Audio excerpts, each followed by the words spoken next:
नमस्कार दोस्तों, कैसे हैं आप सब। आशा करते हैं कि आप सब बढ़िया होंगे। तो एक बार फिर से स्वागत है आपका आपके YouTube चैनल पर। आज की हमारी इस वीडियो में हम बात करने वाले हैं दुनिया की टॉप 5 मोबाइल कंपनीज के बारे में। उनके बारे में बहुत सी रोचक बातें जो आपको शायद ही पता होंगी। वीडियो काफी मजेदार होने वाला है, तो वीडियो को शुरू से अंत तक जरूर देखिएगा। तो जनता जनार्दन की जय करके वीडियो शुरू करते हैं। 5वें स्थान पर है वीवो। एक चीनी प्रौद्योगिकी कंपनी है जो स्मार्टफोन, सॉफ्टवेयर और ऑनलाइन सेवाएं प्रदान करती है। यह बीबीके इलेक्ट्रॉनिक्स की एक सहायक कंपनी है जिसके अन्य ब्रांडों में ओप्पो, रियलमी और वन प्लस शामिल हैं। वीवो की स्थापना 2009 में हुई थी और इसका मुख्यालय डोंगुआन, चीन में है। वीवो ने Bharat, Indonesia, Malaysia, Myanmar, Philippines, Thailand और वियतनाम में भी मोबाइल लॉन्च किए हैं। 2017 में वीवो ने रूस, Sri Lanka, Taiwan, Hong Kong, Brunei, Macau, Cambodia, Laos, Bangladesh और नेपाल सहित पाकिस्तान में स्मार्टफोन बाजार में प्रवेश किया था। 2016 में वीवो मोबाइल फोन उत्पादन के अनुसार विश्व की 6ठी सबसे बड़ी निर्माता थी। वीवो की कंपनी का मार्केट वैल्यू सटीक रूप से उपलब्ध नहीं है। वीवो द इकोनॉमिक टाइम्स के अनुसार एक चीनी स्मार्टफोन कंपनी है जो भारत में भी एक लोकप्रिय ब्रांड है। वीवो के शेयरों का विवरण भी उपलब्ध नहीं है, लेकिन कुछ कंपनी शेयर मार्केट में सूचीबद्ध हैं, जैसे कि Vivo biotech LTD. Vivo biotech limited का मार्केट कैप 58.56 करोड़ रुपए है। द इकोनॉमिक टाइम्स के अनुसार वीवो कोलैबोरेशन सॉल्यूशंस लिमिटेड का मार्केट कैप 16.32 करोड़ रुपए है। वीवो ने अपनी टी सीरीज का सबसे महंगा फोन लॉन्च कर दिया है। कंपनी ने वीवो T3 अल्ट्रा 5G को आकर्षक कीमत पर लॉन्च किया है, जिसमें आपको 50 मेगापिक्सल का सेल्फी कैमरा और 5500 मिली एम्पियर की बैटरी मिलती है। ये फोन 12 GB तक रैम और 256 GB तक स्टोरेज के साथ आता है। चौथे स्थान पर है ओप्पो। ओप्पो एक चीनी इलेक्ट्रॉनिक्स कंपनी है जो स्मार्टफोन, स्मार्ट डिवाइस और ऑडियो डिवाइस सहित विभिन्न इलेक्ट्रॉनिक उत्पादों का निर्माण करती है।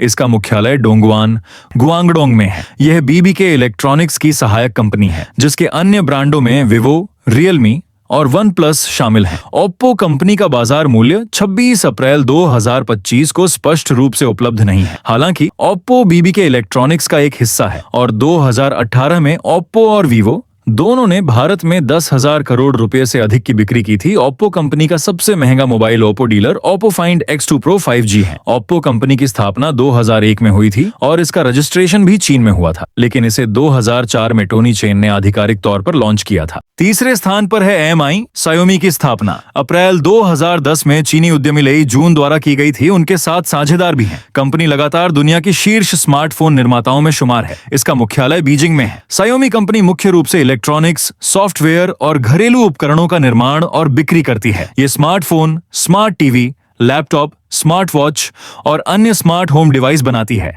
साथ ही कंपनी Xiaomi स्टोर जैसी खुदरा दुकानें भी संचालित करती है। एमआई कंपनी विभिन्न प्रकार के घरेलू उपकरण भी बनाती है, जैसे कि एयर प्यूरिफायर, रोबोट वैक्यूम और स्मार्ट लैंप। इसके मुख्य उत्पाद smart TV, smart watch, smart home device, अन्य घरेलू उपकरण जैसे कि पावर बैंक, ईयरफोन। भारतीय बाजार में Xiaomi के बाजार मूल्य को उसके बाजार हिस्सेदारी और राजस्व के आंकड़ों को देखकर समझा जा सकता है। स्टैटिस्टा के अनुसार हाल के समय में लगभग 20% बाजार हिस्सेदारी के साथ Xiaomi लगातार शीर्ष स्मार्टफोन विक्रेताओं में शुमार है। राजस्व के संदर्भ में Xiaomi के भारत के कारोबार में वृद्धि देखी गई है। वित्त वर्ष 2025 में कारोबार बढ़कर 39,099 करोड़ रुपए हो गया। इस स्मार्टफोन में आपको 6.39 इंच की बड़ी डिस्प्ले मिल सकती है। इसी के साथ इसमें आपको स्नैपड्रैगन 85 चिपसेट दिया जा सकता है। दूसरे स्थान पर है सैमसंग। एक दक्षिण कोरियाई बहुराष्ट्रीय कंपनी है जो इलेक्ट्रॉनिक्स, उपभोक्ता उपकरण और अन्य क्षेत्रों में काम करती है। कंपनी की स्थापना 1938 में ली ब्युंगचुल ने एक किराना व्यापार स्टोर के रूप में की थी। समय के साथ सैमसंग ने खाद्य प्रसंस्करण, बीमा, वस्त्र और अन्य क्षेत्रों में विस्तार किया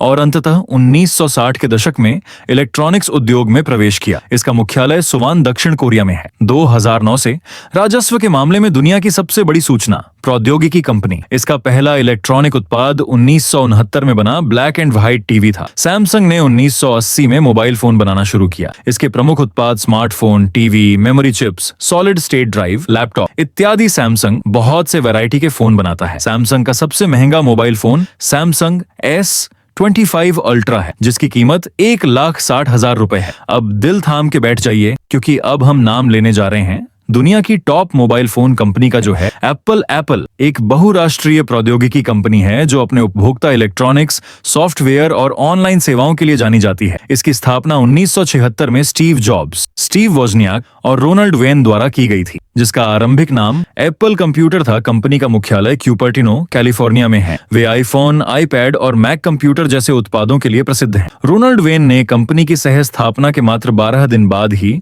उसमें अपना हिस्सा $800 में बेच दिया। पहला एप्पल कंप्यूटर, एप्पल आई, $666 में बिका। एप्पल पहली कंपनी थी जिसने ग्राफिकल यूजर इंटरफेस को व्यापक स्तर पर अपनाया। एप्पल के पास विशाल वैश्विक कार्यबल है जो 1,40,000 से अधिक कर्मचारियों का है। एप्पल का वित्तीय भंडार अमेरिकी ट्रेजरी के परिचालन नकदी शेष से अधिक रहा है। एप्पल अपने मजबूत डिजाइन दर्शन के लिए जाना जाता है। एप्पल राजस्व के हिसाब से सबसे बड़ी प्रौद्योगिकी कंपनी है जिसका मूल्य 2025 में $391 अरब है। इसका बाजार पूंजीकरण $3 ट्रिलियन से अधिक है। अगर नीता अंबानी के आईफोन की बात करें तो उसकी कीमत 4 करोड़ 4 लाख रुपए है। एप्पल का सबसे महंगा मोबाइल आईफोन 16 प्रो मैक्स है जिसकी कीमत 1,50,000 रुपए है। इसी के साथ आज का हमारा ये सफर यहीं तक था। बाकी तो उम्मीद है दोस्तों आपको वीडियो पसंद आया होगा। हमारे साथ चैनल को सब्सक्राइब करके बेल आइकॉन दबा देना। इस वीडियो को लाइक और शेयर जरूर करना। और भी आपके मन में कोई सवाल है तो बिल्कुल बेझिझक आप मुझे नीचे कमेंट करके पूछिए। बाकी ख्याल रखिएगा अपने आप का, अपने परिवार का। मिलेंगे नेक्स्ट अपडेट में। तब तक के लिए जय हिंद, जय भारत, वंदे मातरम।